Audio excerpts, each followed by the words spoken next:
कहानी नीरू की है। पंजाब की नीरू की शादी दिल्ली के राहुल से होती है। दिल्ली कितना बड़ा शहर है ना, लेकिन आप लोगों का घर तो बहुत छोटा है। हमारे पंजाब में तो ये बड़े बड़े घर होते हैं कि मजा ही आ जाता है। कोई बात नहीं नीरू, मैं भी तुम्हारे लिए बहुत बड़ा मकान बनाऊंगा, बहुत जल्दी।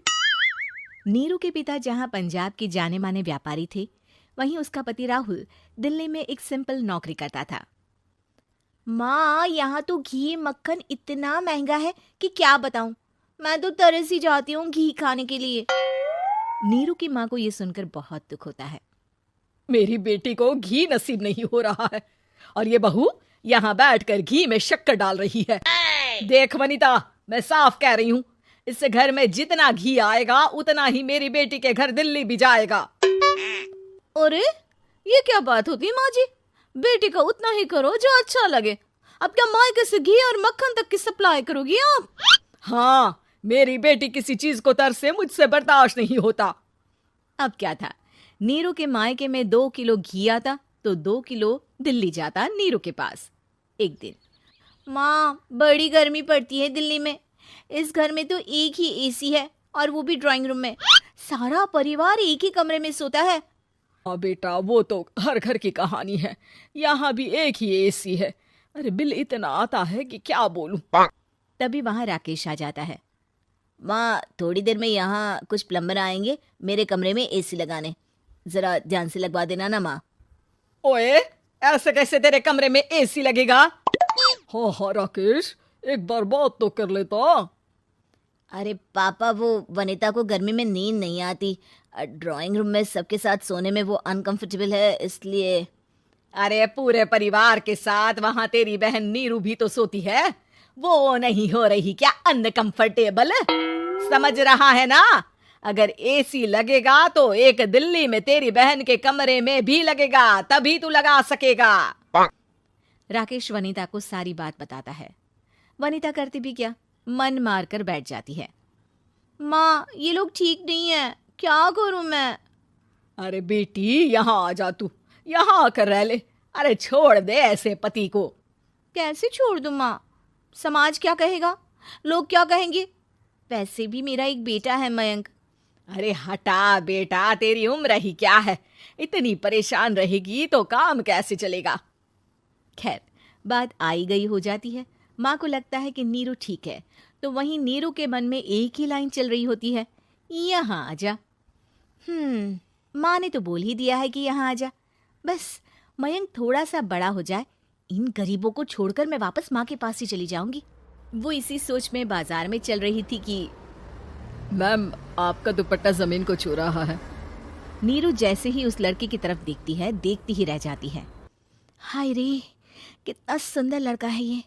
अब क्या हुआ? मैंने कहा आपका दुपट्टा। तो खुद ही उठाकर दे दो ना। लड़का समझ जाता है कि नीरू उस पर फिदा हो चुकी है। वो उससे उसका नंबर लेकर चला जाता है। अब क्या था, नीरू और रोहित में लगातार बातें होने लगती है। मैं हरियाणा का रहने वाला हूँ, यहाँ एक बड़ी कंपनी का मैनेजर हूँ।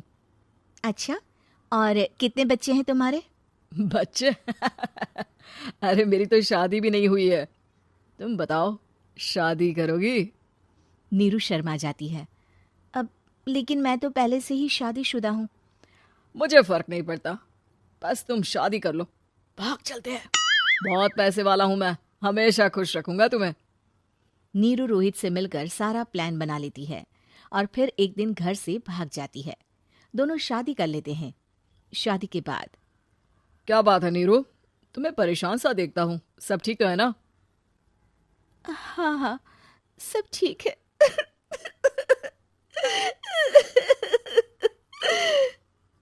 ये कहते कहते ही वो रोने लगती है।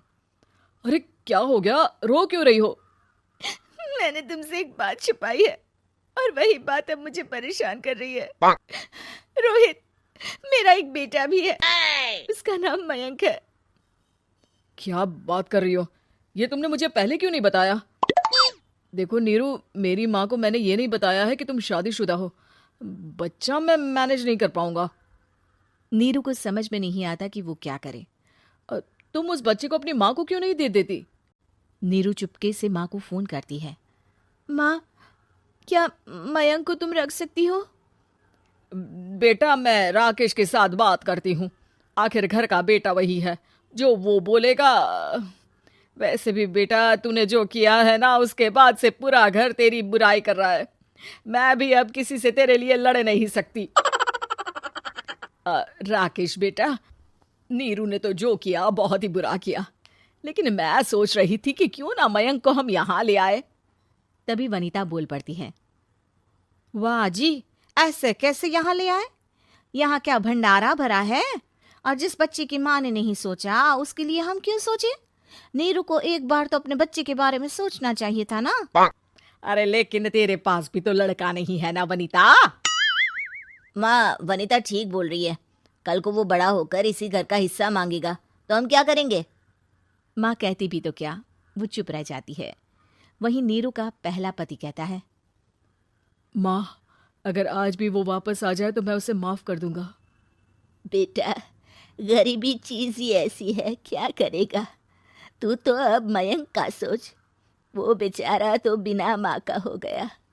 मयंक के खातिर तू दूसरी शादी कर ले बेटा। लोगों के लाख समझाने के बाद नीरू के पहले पति की शादी रिद्धि से हो जाती है, जिसके पहले पति से 2 बच्चे होते हैं। देखो जी, मैंने शादी सिर्फ बच्चे के खातिर की है। मैंने भी शादी सिर्फ बच्चों के खातिर की है। वहीं नीरू के दूसरे पति के मन में ये बात घर कर जाती है कि नीरू एक मासूम बच्चे को उसके खातिर छोड़ कर आई है। अब देखो नीरू, मुझे लगता है कि जो औरत अपनी कोख का बच्चा छोड़ सकती है, वो तो कुछ भी कर सकती है। कल को तुम्हें मुझसे अच्छा कोई मिल गया तो तुम तो मुझे भी बाय बाय कर दोगी ना। नीरू को अब उसका दूसरा पति ताने देना शुरू कर देता है। तंग आकर नीरू उसके यहाँ से भागकर अपने पहले पति के पास चली जाती है।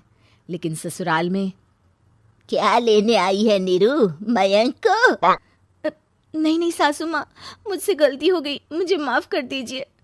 नीरू, अब वक्त खत्म हो गया है, मेरी शादी हो चुकी है। तो छोड़ दो ना उसे, हमारा बच्चा है। मैं आपको अपनी माँ नहीं मानता, मेरी नहीं मान तो बात अच्छी है। नीरू मयंक की बात सुनकर समझ जाती है कि उसके पास अब ना आसमान रहा ना ही जमीन। ऐसे ही वीडियोस देखने के लिए हमारे चैनल को लाइक, शेयर और सब्सक्राइब जरूर करें।